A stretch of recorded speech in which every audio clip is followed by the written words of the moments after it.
My name is Bobby Ratu. I'm a resident here in Anderson, South Carolina. I'm affiliated with Men Upstate, which is an initiative for men to create a larger conversation about how we can be a part of the solution as opposed to being the perpetrator. I'm also a part of a business, so I work for Gray Digital Group, which is a digital communications agency here locally. And so I've been working with Safe Harbor for, golly, 7 years. The Mask You Live In is a powerful film, really bringing voice to what domestic violence is all about. It's getting men to talk and realizing that men have a hard time talking about domestic violence. And so the goal here is to get community leaders, the public, people together to actually talk about it. Not in forms of how have one done something to the other, but more in form of how can we have good conversations about what it means. What does it mean to be a man?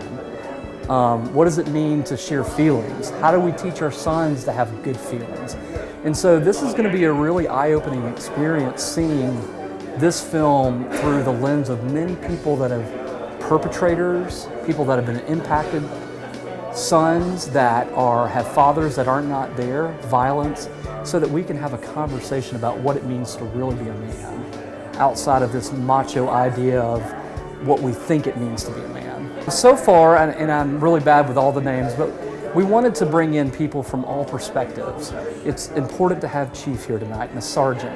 They're inside of this every day. A faith leader, Dr. McKinney from Boulevard, Phil Batson, Ken Stutler from the church around the corner.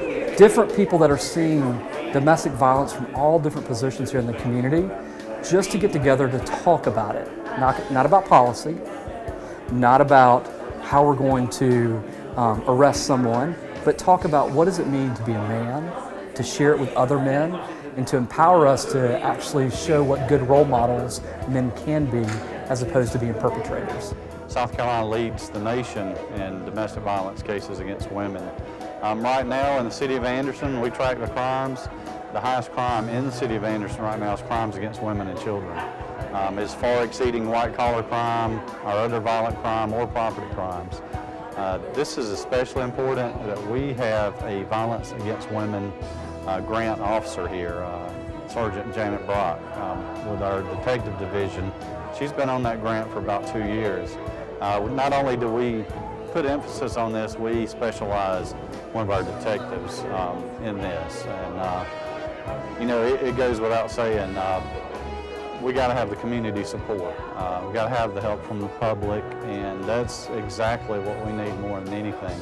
I think this forum is a good opportunity to involve the public, our ministers, the law enforcement, those associated with the clergy, and those in public service such as Safe Harbor, for us all to come together. We're all trying to achieve the same task.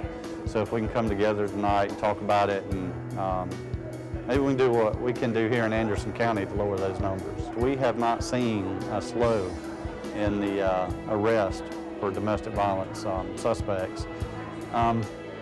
We need to get more involved. The public needs to get more involved. And as we've already talked about in preparation for this tonight, men need to step up. We need to step up to stop others from doing this. We need to hit our youth and tell them what's appropriate for men in South Carolina. We need to mentor people better as they're growing up. It's like the governor says, one South Carolina. We need to work together for this. Safe Harbor is, despite the difficult nature of what we do, it's a rewarding place to work. It's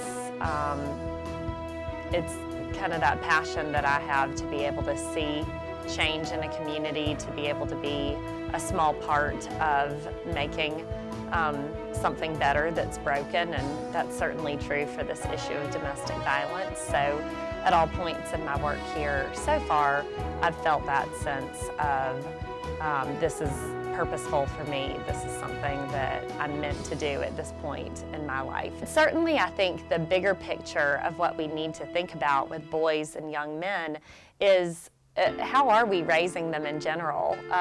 Our culture's understanding of masculinity, helping boys to be able to understand that it is okay to have feelings, that it is okay to ask for help if you're not feeling as if you are able to.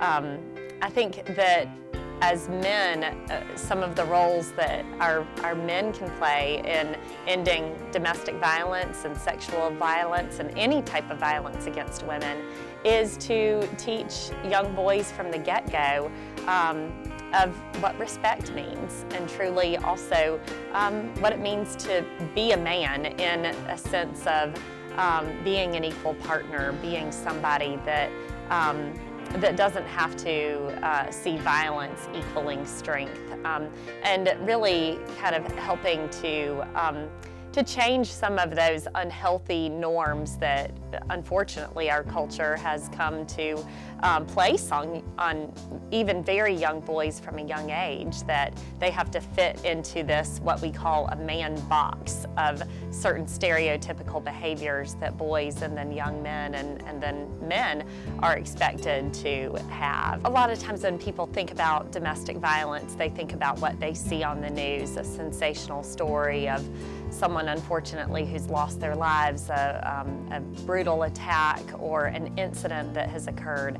But the reality is that domestic violence is so much more complex than the snapshot of what we might see in media in this day and age.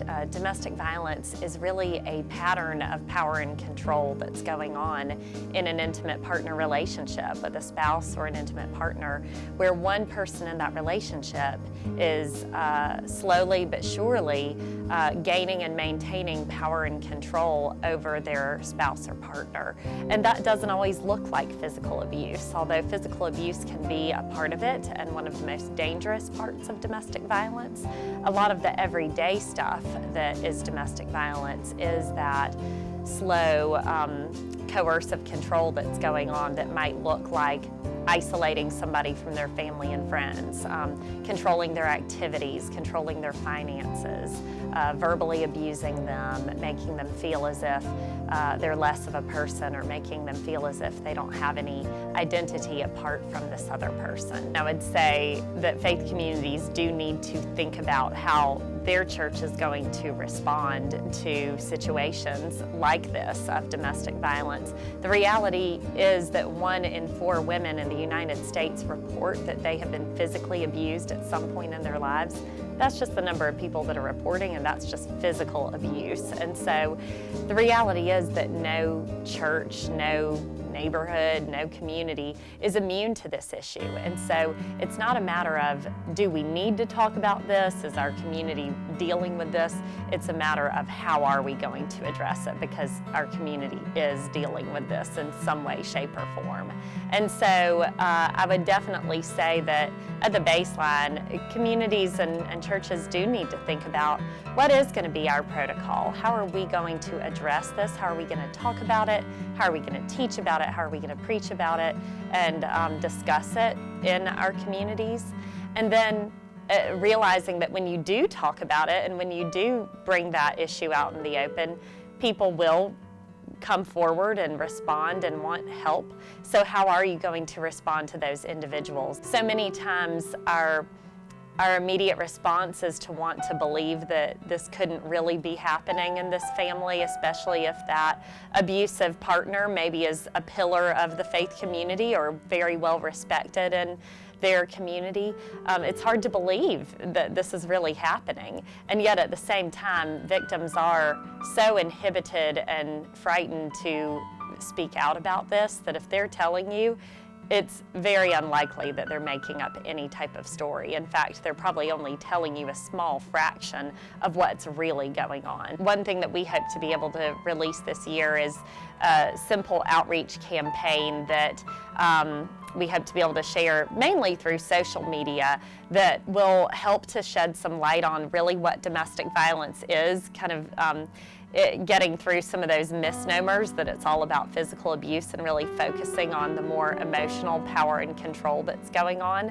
I hope that that will be a way to engage our community at a base level, to be able to say, gosh, that really was a light bulb for me, and now I'm going to share it with my friends and make sure that they understand what this issue really is all about. We have opportunities for individuals and groups always at Safe Harbor that people can be involved in, whether it's that weekly opportunity that someone wants to be able to help take crisis calls at Safe Harbor, or to help with our children. There's those everyday tasks that we need help with, and that direct service work, to helping us with a fundraiser, or helping us with a group of church team members that want to redo a room at our shelter.